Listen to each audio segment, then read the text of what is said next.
कानी बहू। किशोरी लाल जी के बेटे राघव की शादी की बात जगह जगह चल रही थी, लेकिन किशोरी लाल जी को कोई लड़की पसंद ही नहीं आती थी। और उसकी एक ही वजह थी, किशोरी लाल जी का लालची होना।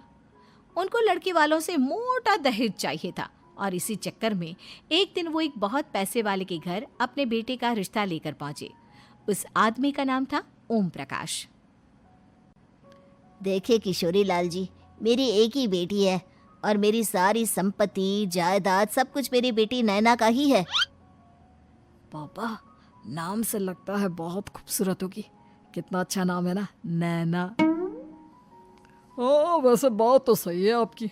अब इतना पैसा है, जमीन जायदाद है, इकलौती बेटी, आप भी क्या करेंगे? सब कुछ उसे ही देंगे ना। बिल्कुल ठीक पहचाना आपने। बस बेटी की शादी और सारी जायदाद उसके नाम। पापा, बिना देखे हाँ कर दीजिए ना। इतना अच्छा रिश्ता फिर कहाँ मिलेगा? माला माल हो जाएंगे हम। मैं अपनी बेटी को बुलाता हूँ। अरे नहीं नहीं नहीं नहीं, आपकी बेटी का नाम नैना है, सुनकर ही लगता है बहुत सुंदर होगी। रहने दीजिए अंकल, मैं तो आपकी बेटी के नाम से ही इतना खुश हो गया हूँ कि उसे बिना देखे शादी करने को तैयार हूँ। अब तो मैं उसका चेहरा सीधे शादी के बाद ही देखूंगा। और इस तरह राघव नैना का चेहरा नहीं देखता और उससे शादी कर लेता है। शादी के बाद अपनी सुहाग रात पर जब राघव नैना का घूंघट उठाकर देखता है तो नैना की आंखें बंद थी। कितने खूबसूरत हो तुम नैना, जरा अपनी आंखें खोलकर मेरी तरफ देखो तो सही। नहीं, मुझे शर्म आती है।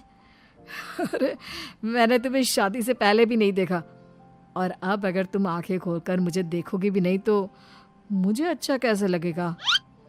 इससे पहले कि नैना अपनी आंखें खोलकर राघव की तरफ देखती, अचानक से लाइट चली गई और राघव नैना को पूरी तरह से देख भी नहीं पाया।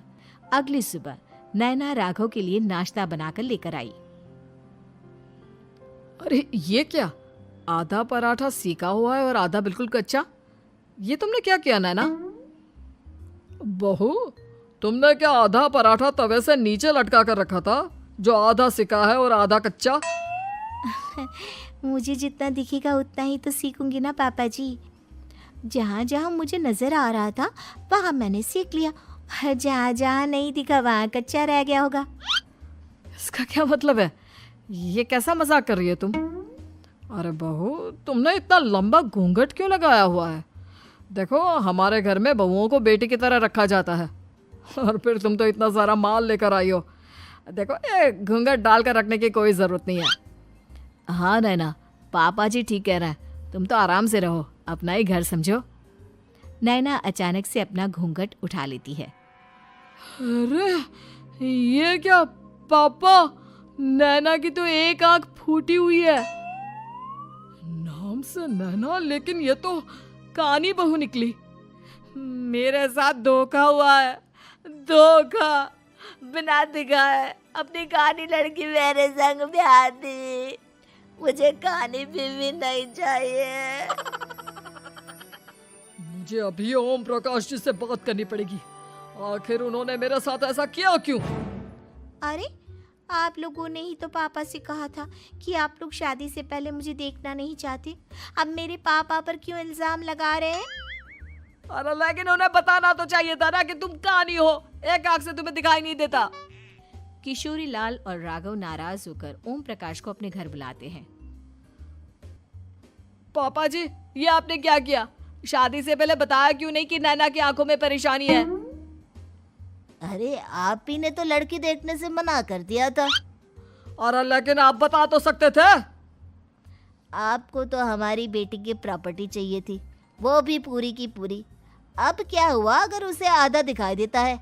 प्रॉपर्टी तो आपको पूरी मिल गई ना। अरे ये क्या बात हुई? मेरी शादी प्रॉपर्टी से नहीं, आपकी बेटी से हुई है। अब ये तो पहले सोचना चाहिए था, तब तो मेरी प्रॉपर्टी देखकर तुम्हारी जुबान लप लपा रही थी। लेकिन मैं कानी लड़की को अपनी बीवी बनाकर नहीं रख सकता।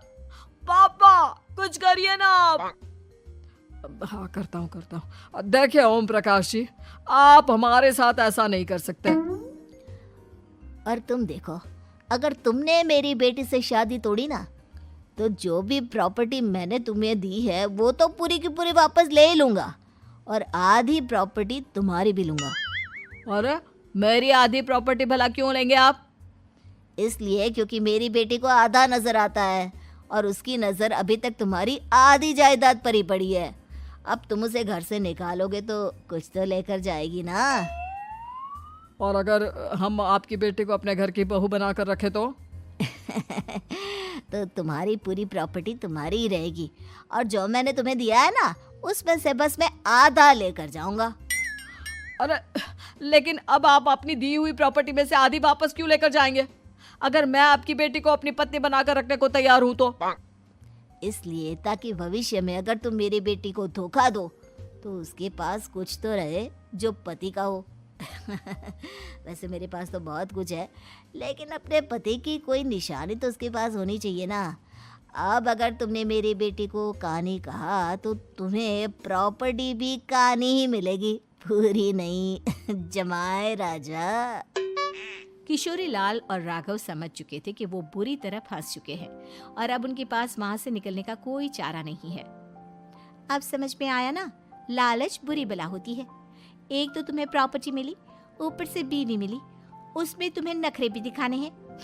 आए बड़े, चुपचाप बैठो दोनों। कुछ दिनों के बाद नैना राघव की कार लेकर बाजार घूमने निकलती है और जब कार लेकर वापस आती है, ये क्या? एक तरफ से मेरी गाड़ी पूरी खराब हो चुकी है।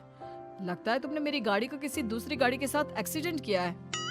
अरे अरे कितना बड़ा नुकसान कर दिया तुमने बहू। वो क्या है ना पापा जी, मुझे एक आंख से दिखाई नहीं दे रहा था, सामने से गाड़ी आ रही थी। मुझे तो सिर्फ आधा ही दिखाई दिया और वो गाड़ी मेरी कार से रगड़ते हुए निकल गई। अब मैं क्या करूं बताओ? आप इसे ठीक कराने के पैसे कौन देगा? तुम्हारे पापा। तुमने मुझसे इस तरह से बात की? अभी रुको। नैना राघव की शिकायत ओम प्रकाश को कर देती है। देखो राघव, अब जो मेरी आधी प्रॉपर्टी तुम्हारे पास थी ना, उसमें से आधी और मैं लेकर जाऊंगा, क्योंकि तुमने मेरी बेटी को डांटा। अरे नहीं नहीं पापा जी, गलती हो गई, माफ कर दो। गलती की तो कोई गुंजाइश ही नहीं। अगली बार मेरी बेटी को डांटा तो बची हुई आधी में से आधी और ले जाऊंगा। लालच के चक्कर में हम दोनों ने बहुत बड़ी गलती कर दी बेटा। एक तो तुम्हें कानी बहू मिली और ऊपर से जो माल मिला वो भी काना। इस तरह राघव की हर एक गलती पर ओम प्रकाश उसकी प्रॉपर्टी का आधा आधा हिस्सा लेकर अपना सारा माल वापस ले गया और राघव को कानी बीवी से काम चलाना पड़ा।